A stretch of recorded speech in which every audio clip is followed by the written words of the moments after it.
Շարունակում ենք աշխատել առաջինի եթերում, ես Ժիրայր Ոսկանյանն եմ, զրուցակիցս Իրազեկ քաղաքացիների միավորում կազմակերպության համակարգող Դանիել Յանոսյանն է, ողջույն պարոն Յանոսյան, շնորհակալություն միանալու համար։ Ողջույն, շնորհակալ եմ հրավերի համար։ Պարոն Յանոսյան, խոսելու ենք նախընտրական շրջանից եւ մասնավորապես արտաքին ազդեցություններից, հնարավոր ազդեցություններից։ Իրազեկ քաղաքացիների միավորումը մի տեղեկություն է հրապարակել, մասնավորապես թե ինչպես է 102-րդ ռուսական ռազմաբազան միջամտում Հայաստանի Հանրապետության ներքին գործերին, հա։ Որպեսզի ես ձեր ամբողջ հոդվածը չընթերցեմ, կխնդրեմ հիմա մեզ մի քանի առանցքային դրվագներով նշել, թե ինչպես է տեղի ունենում այդ միջամտությունը, ում կողմից է տեղի ունենում եւ արդյոք այստեղ կա միջամտության այնպիսի դրսևորում, որը պիտի արժանանա Հայաստանի իրավասու մարմինների արձագանքին, համեցեք։ Շնորհակալ եմ, այո, մենք որոշ ժամանակ ինչ շատիր հետևում ենք երկրագործության փորձում հավաքել 100 ռազմակայանի ընտրություններին միջամտելուն ուղղված գործողությունների մասով, մասնավորապես Հայաստանի քաղաքացի ընտրողների պարտադրելու, քարոզելու ուղղությամբ եւ այս մասով օրինակ նկատել ենք որոշակի ակտիվություն Զորամասի քահանայի կողմից, ով Զորամասի հրամանատարի օգնական հաստատում զբաղեցնում եւ պարտականությունների մեջ մտնել զինվորների հետ անհատական զրույցները, սթրեսային կամ ընտանեկան բարդ վիճակում նրանց հոգևոր աջակցության ցուցաբերումը,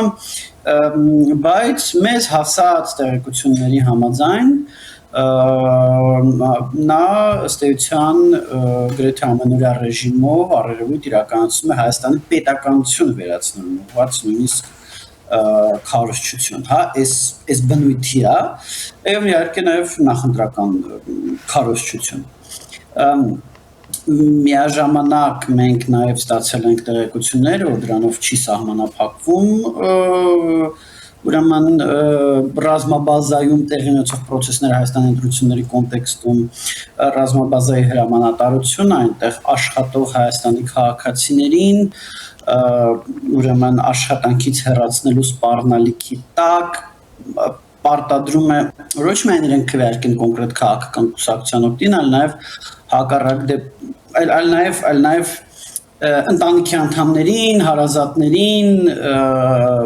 ուրեմն ասենց այդ պարտադրանքը փորձում են մեծացնել այդ շրջանակը, հա, որ զուտը տեղ աշխատողները չլինեն, այլ նաև այդ աշխատողների ընտանիքները, ու սպառնում են հակառակ դեպքում աշխատանքից հեռացնել այս ամենը համաձայն մեզ ահազանգած քաղաքացիների, Հայաստանի քաղաքացիների եւ ստեղ այո մեր գնահատմամբ կա մի շարք ընտրական օրենսգրքի մի շարք նորմեր են իհարկե խախտվում, խախտվում են կատարվում է նաև առերևույթ վարչական իրավախախտումների վերաբերյալ օրենսգրքով ամրագրված զանցանք, քրեական օրենսգրքի 2 հոդվածներով կատարված իրավախախտումներ եւ մենք դեռ վերջերս էինք արձանագրել, որ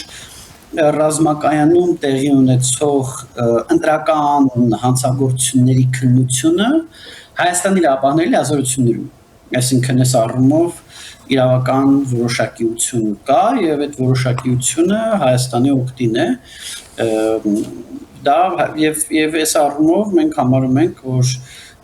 ռազմակայանի հրամանատարությունը, այդ թվում այնտեղ քահանա է, տարբեր բարձրաստիճան սպաներ են, ենթադրում եմ, որ նաև գնդապետ Բեզբորոդովը անմասն չի այս ամեն ինչին, Բեզբորոդովը հրամանատարն է 102-րդ ռազմակայանի, մենք պետք է Հայաստանի արդարադատության առջև կանգնեն եւ իրենց արարքները պետք է պատշաճ քննության արժանանան։ Իսկ հաղորդում ներկայացրել եք։ Այս արձանագրումները մենք անում ենք Հելսինկյան քաղաքացիական ասամբլեայի Վանաձորի գրասենյակի հետ միասին։ Իսկ հաղորդում ներկայացրել եք։ Մենք բնականաբար մեր ունեցած տեղեկությունները փոխանցել ենք իրավապահ մարմիններին, իհարկե։ Այսինքն, եթե իրավապահ համակարգը արձագանքի, ուրեմն կա այնտեղ խնդիր, եթե չի արձագանքում, ուրեմն տեղեկությունները արժանահավատ չեն։ Մենք տեղեկությունները ստացել ենք տարբեր աղբյուրներից, բնականաբար մի աղբյուրի վրա հիմնվելով մենք sense բան չենք անելու, ստացել ենք տարբեր աղբյուրներից, մենք փորձել ենք համոզվել, որ այդ տարբեր աղբյուրները իրարից անկախ են։ Մենք փորձել ենք մի աղբյուրից ստացված տեղեկությունը մյուսով ստուգել, մյուսից ստացված տեղեկությունը առաջինով ստուգել, այսինքն տարբեր ձևերով ենք անում, հա, օրինակ ինչ որ մի աղբյուր ասում է այ քահանան էս ինչ բանն անում։ Սկսում ենք հարցեր տալ։ Իսկ այդ քահանան ինչ տեսք ունի, նախ որ հասկանանք, որ այդ աղբյուրը ընդհանրապես գիտի։ Երկրորդը իսկ որտեղ եւ ինչ որ տեղեկություն, այն տեղեկությունները, որոնք կարող են ուրիշ ձևերով ստուգել, ուրիշ ձևերով ենք ստուգում, տարբեր ձևերով ստուգում ենք, տեսնում ենք, որ լավ աղբյուրների տվածը իրար բռնում է, աղբյուրները իրարից առերևույթ անկախ են եւ այս առումով մենք տեղեկատվության մակարդակը բարձրում ենք որպես արժանահավատ տեղեկատվության կամ արժանահավատ ահազանգի։ Մենք առհասարակ կատեգորիզացիա ունենք տեղեկությունների, դրանք ուղղակի տեղեկություն կամ ահազանգ, դրանք արժանահավատ տեղեկություն կամ ահազանգ եւ դա փաստ։ Սա մենք որակել ենք որպես արժանահավատ տեղեկատվություն, որովհետեւ մենք մի քանի աղբյուրներից ունենք այդ թվում բազմաթիվ դետալներ, որ մի քանի աղբյուրներ իրարից անկախ աղբյուրներ հաստատում են։ Իսկ ինչ է կարծում, Հայաստանը ունի այդ չեմ ուզում ասել իրավապահների մասով, այլ այստեղ ավելի շուտ այդ քաղաքական կամքը կամ այդ քաղաքական անկախությունը, որպեսզի այստեղ խնդիրների դեպքում իրավական միջամտություն իրականացնի։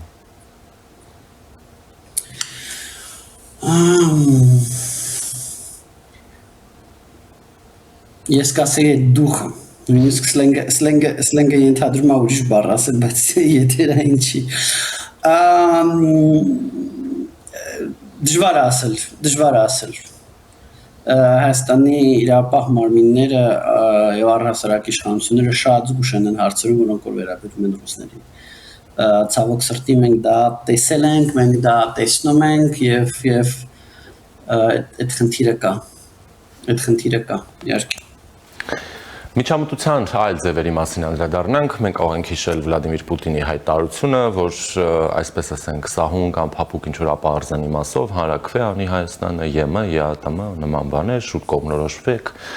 ռուս տարբեր պրոպագանդիստների կողմից հայտարարություններ Հայաստանի ընտրական գործընթացի մասին, էլ ինչ-որ չգիտեմ, ռուս բնակչության շահերի պաշտպանություն իրականացնել, չգիտեմ, կասկածի տակ դնել դեռևս տեղի չունեցած ընտրությունների արդյունքները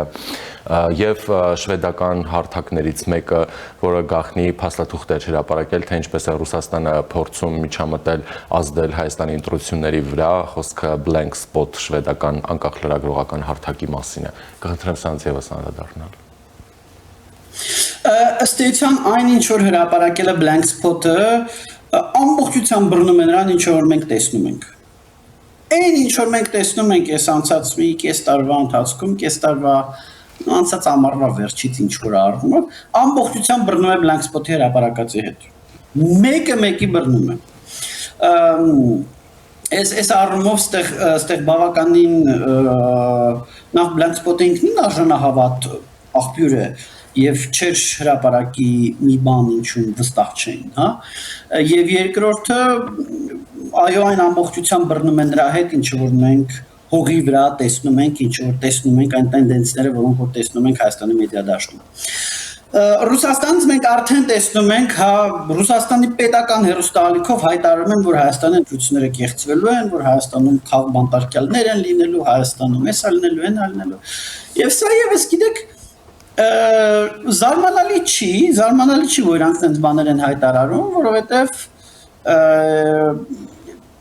իրանք դա վաղուց են անում, իրանք փորձում են տպավորություն ստեղծել։ Այն աստիճան մեդիա զուգահեռ իրականություն են ուզում ստեղծել, որ տպավորություն ստեղծվի, որ Հայաստանում ժողովրդավարությունը տենց չուտ լինի Ռուսաստանի մակարդակի է։ Հա, այնինչ մեղմ ասած դա այդպես չի։ Ռուսաստանը դա մի երկիր է, որտեղ կա 1300 քանի, համարը 1400 խաղ բանտարկյալ, համարը 5100 քաղաքական մոտիվացիայով ազատազրկված անց, որտեղ անդիմության առաջնորդներն ուղղակի գնդակահարում են բարես ուղիղ իմաստով փողոցում կամ հատուկ ծառայությունների կողմից թունավորում են, որտեղ չգիտեմ, որտեղ սոցցանցերը ընդհանրապես արդեն արգելված են եւ համեմատվել Հայաստան, որտեղ ընտրությունների ժամանակ պատկերացնում եք իրանք ընտրություններ են ունենում, որտեղ չեն թողում որևիցե տեխնացու, որը Պուտինի հասցեինք քննադատեր։ Ընտրությունների ժամանակ անդիմադիր տեխնացուները Պուտինին չեն քննադատում։ Այդ է իրանք ընտրությունների որակը, իրանք եկել մեզ ժողովրդավարություն ուզում սովորացնել, հա։ Ռուսաստանում դիտորդական կազմակերպությունների ղեկավար կազմերից ով չի հասել երկրից փախնի նստած է, բառացիորեն։ Չկան հենց մարդ, որ Ռուսաստանում լինի եւ ազատության մեջ լինի։ Եվ սա, գիտեք, Ռուսաստանի գործողությունները ուղղված Հայաստանի ընտրությունների ապալեգիտիմացմանը, դա հստակ իրանց գիծն է, այդ գիծը իրանք տանելու են, դա մենք տեսել ենք Վաղարշապատի ընտրություններում, դա մենք տեսել ենք որոշ չափով Գյումրի ընտրություններում, իրանք այդ ուղղությամբ ջանք ու եռանդ չեն խնայելու։ Իրանք այդ ուղղությամբ փորձելու են ամեն ինչ անել, կեղծ դիտորդներով, ապատեղեկություններ տարածելով, խախտում չհանդիսացող բանը ընտրակեղծիք ներկայացնելով, ընտրակեղծիք չհանդիսացող խախտում, այսինքն կարող խախտում լինի, բարձ ենթադրենք դիտորդը տեղամաս մտավ բեյջով, առանց բեյջի, դա ընտրախախտում է, բայց ընտրակեղծիք չի։ Վերջ ընտրախախտումները կեղծիք չհանդիսացող ընտրախախտումները որպես ընտրակեղծիք ներկայացնելով, տարբեր բաներ անելով, միգուցե հակերային հարձակումներ անեն տարբեր ընտրական համակարգերի վրա, ինչպիսին է ԿՀ-ի կայքը, ինչպիսին են, չգիտեմ, տեղամասերից տեսախցիկները, որոնք հեռարձակում են իրականացում տեղամասերից, միգուցե ինչ որ հարձակումներով փորձեն էլեկտրոցանցերով հոսանքազրկումներ անել, որովհետև դա էլ են շատ սիրում այդ հոսանքազրկումներ անելը 21 թվականի հիշողությունը պարզ է դեռ մեր 21 թվականի դեպքերը դեռ պարզ են մեր հիշողության մեջ էլի եւ այո մենք նաեւ այս ամենին պետք է հակազդենք բնականաբար մենք չպետք է աչք փակենք ընտրախախտումների վրա որտեղ ընտրախախտում է մենք դա ասում ենք որ ընտրախախտում է բայց որտեղ որ ընտրախախտում չի սա շատ կարևոր է արձանագրել որ ընտրախախտում չի նույն հոսանքազրկումների մասով օրինակ մենք արդեն ունենք գործողությունների պլան թե ինչ անենք հոսանքազրկումների ժամանակ որպեսզի պարզենք այդտեղ ընտրախախտում եղել է թե դա ուղղակի հոսանքազրկում է եղել օրինակ վերցնելու ենք տվյալ մարզի կամ Երևանի տվյալ հատվածի հոսանքազրկված տեղամասերը եւ համեմատենք դրանց արդյունքները չհոսանքազրկված տեղամասերի արդյունքների հետ Եթե էական տարբերություն եղավ, իհարկե հարցեր առաջանալու են։ Եթե տարբերություններ չեղավ, ուրեմն խնդիր չի եղել։ Եվ այս առումով ինչ եմ ես նաև սա շեշտում, որ հանրությունն էլ եթե տեսնի, որ հոսանքազրկում է լինում, առանձնապես խոճապի չմատնեն, սպասեն, որ այդ աշխատանքը կատարվի, համեմատական վերլուծությունը կատարվի եւ տեսնենք, այդտեղ խնդիրներ կան թե չկան։ Սա հիմնականում ընտրությունների ապալեգիտիմացումը Ռուսաստանի, ասենց ասած հիմնական պլանն է այս ընտրությունների համար։ Ոմանք կարծում են, որ Ռուսաստանի հիմնական պլանը իրեն յուրային իշխանության ձևավորումն է, ճիշտ ասած իմ կարծիքով հիմնական պլանը ընտրությունների ապալեգիտիմացումն է։ Ապալեգիտիմացնել ընտրական գործընթացները, որպեսզի հնարավոր լինի գեներացնել հետընտրական որոշակի զարգացումներ, չէ՞, ենթադրաբար։ Դրա մասին են խոսում նաև։ Գիտեք, մի քանի բան կա այստեղ, որ պետք է հաշվի առնենք։ Ապալեգիտիմացնել, որպեսզի ընտրվող իշխանությունը լինի ավելի թույլ, ով էլ որ ընտրվի։ Ապալեգիտիմացնել, որպեսզի առհասարակ արժեզրկել ժողովրդավարությունը, ապալեգիտիմացնել եւ տպավորություն ստեղծել, որ Հայաստանը առանձնապես ժողովրդավարություն չունի, եւ ապալեգիտիմացնել, որպեսզի Հայաստանում քաղաքական անկայունություն խրախուսվի, ապալեգիտիմացնել դե իհարկե լավագույն դեպքում իրանց համար լավագույն դեպքում հետընտրական ինչ որ խմորումներ, ինչ ես ճիշտ ասած քիչ հավանական եմ համարում, բայց չեմ էլ բացառում։ Բայց դրա մասին են խոսում նաև քաղաքական դերակատարները, հա, տարբեր խոսում են հետընտրական շրջանի կարևորության մասին։ Սամվել Կարապետյան։ Այո, դա իրենց պլանների մեջ մտնում է, այն որ Ռուսաստան տեսեք տարբեր ռուսաստանյան ռուպորներ, հա, այսպես կարելի անվանել, ռուսաստանյան ռուպորներ, պրոքսիներ խոսում են հետընտրական process-ներից եւ տարբեր այդ թվում նաեւ այդ ինդիկատորով, բայց նաեւ այլ ինդիկատորներով երևում է, որ հետընտրական process-ներ խրախուսելը, խթանելը մտնում է Ռուսաստանի պլանների մեջ։ Բայց մտնում է Ռուսաստանի պլանների մեջ եւ կդառնա իրականություն, տարբեր բաներ են, հա կարող եմ երկու ցույց բան անեն, բայց այնց ինչ որ խնդրահարույց զարգացումներ ես քիչ հավանական կհամարեմ, բայց չեմ էլ բացառի, որտեվ պլանների մեջ մտնել եւ իրականություն դառնալ հիմա հավանաբար Մոլդովայում էլ էին պլանավորում, բայց Մոլդովայում չստացվեց դա։ Առհասարակ ռուսները երբ շատ հաճախալնում ինչ որ բան պլանավորեն եւ դա չստացվի, հա։ Կիևը պլանավորում էին 3 օրում գրավեին։ Բայց նորից դա չի նշանակում, որ բացառվում է սցենարը, բացառվում է խնդրահարույց զարգացումները հետընտրական։ Նորից չեմ ասում ցույցերի մասին, խաղ ցույցերը այդեն չի ինչ որ ռուսները պլանավորում են, այսինքն որ սկսի խաղ ցույցերով է բնականաբար սկսում, հետո է բանանում զարգանում, բայց ռուսների նկատմամբ պլանը խաղ զուտ խաղ ցույցը չի։ Եվ խաղ ցույցի մեջ առանձնապես ոչ մի խնդիր էլ չկա, էլի խնդիր չկա, ուզում եմ ցույց անի։ Բարեբախտաբար տարբերություն Ռուսաստանի, Հայաստան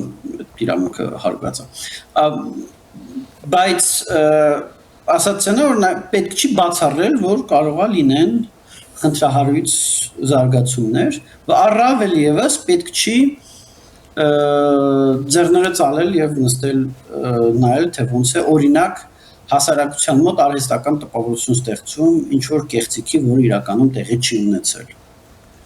Հա, այս մասով մենք որպես դիտորդական առաքելություն ակտիվ աշխատելու ենք եւ մենք ակնկալում ենք, որ անկախ լրատվամիջոցները այստեղ մեզ դաշնակից կլինեն, որպեսզի մենք օբյեկտիվ տեղեկություններ հասցնենք ամբողջ հանրությանը։ Եվ բացի Սա շատ կարևոր է, որ մենք կարողանանք տեղեկությունները հասցնենք իրապես ամբողջ հանրությանը եւ չլինի հանրության ինչ որ մի շերտ, թեկուզ փոքրամասնության շերտ, որը կմանիպուլացվի։ Դա դժվարացնում է մեր գործը։ Բացի քաղաքասարակության դերից կամ առաքելությունից, աշխատանքից, ինստիտուցիոնալ կամ պետական ինստիտուտների մակարդակում Հայաստանը պատրաստ է դիմագրավելու այդ ամեն ինչին, գուցե այստեղ նաև հենց Եվրամիության աջակցությամբ։ Դե գիտեք, ինչ որ ինստիտուտների մասով պատրաստ է, ինչ որ ինստիտուտների մասով պատրաստ չի, ինչ որ ինստիտուտներ ավելի լավ են գործում, ինչ որ ինստիտուտներ ավելի վատ են գործում, այս տարբեր օրինակ կենտրոնական դրական հանձնաժողովը, ոնց ասեմ, իրան ընդհանրապես կազմակերպչական մարմնի դերում է տեսնում։ Սա օրինակ խնդիր է։ Բայց կան մարմիններ, որոնք որ գործում են, օրինակ բոլորս տեսնում ենք հակակոռուպցիոն կոմիտեն, ինչ արդյունավետ է գործում, շատ լավ է։ Նորից թերություններ կան իրենց աշխատանքում, ոչ մեկի աշխատանքը, մեր աշխատանքում թերություններ իհարկե կան, բայց հակակոռուպցիոն կոմիտեն անում է այն, ինչի համար, որ ինքը ստեղծվել է։ Բացահայտում է, այդ բացահայտումը հրապարակում է, հրապարակման հետ ապացույցներն էլ տալիս է, ոչ միտեղ գրած չէ, ապա մարմինը ինչ որ մեկին դատելուց կամ ինչ որ մեկին մեղադրանք ներկայացնելուց պետք է հասարակությանը ապացույցներ ներկայացնի, բայց ընտրությունների կոնտեքստում կարևոր է դա անել եւ դա անում է հակակոռուպցիոն կոմիտեն եւ նաեւ ծավալներից դատելով տեսնում ենք, որ հա այդպես համարյա ամեն օր ինչ որ մի տեղ բացահայտում անդրական հանցագործություն։ Ի տարբերություն ԿՀ-ի, որ տենց կներեք փոխաբերական իմաստով եմ ասում, բայց քվեաթերթիկ տպող, տարածող, հաշվող եւ աղյուսակավորող մարմնի տեղ է իրան դրել։ սահմանադրական կարգավիճակով կազմակերպչական մարմնի տեղայրան դրել։ Տեղ մենք օրինակ խնդիր ունենք։ Ոնց որ մարմինից մարմին տարբերվում է։ Շնորհակալ եմ, պարոն Եղիազարյան։ Նույնիսկ երբեմն գիրեք էպիկ բաների է ասում, սահմանադրությամբ ընտրությունների օրինականությամբ պատասխանատուն կենտրոնական տրական հանձնաժողովն է, բայց մենք տեսնում ենք, որ հակակոռուպցիոն կոմիտեն, ինչ հակակոռուպցիոն կոմիտեն ընդհանրապես մաղոններով առաջ է այդ հարցում պետիկանտների կոմիտե հարկային ծառայությունը ընտրությունների օրինականության գործում ավելի շատ բան է անում, այս պահին, քան կենտրոնական տրական հանձնաժողովը։ Սա աննախադեպ բան է, ես չգիտեմ, ընդհանրապես կենտրոնական տրական հանձնաժողովի սահմանադրական կարգավիճակը ինչի համար էր ընտրված։ Անպայման կհարցնենք պարոն Հովակիմյանից։ Շնորհակալություն, պարոն Յանոսյան։ Ես եմ շնորհակալ։ Զրուցակիցը Սիրազեկ քաղաքացիների միավորում կազմակերպության համակարգող Դանիել Յոհաննիսյանն էր, ես Ժիրայր Ոսկանյանն եմ, մնացեք Առաջինի հետ։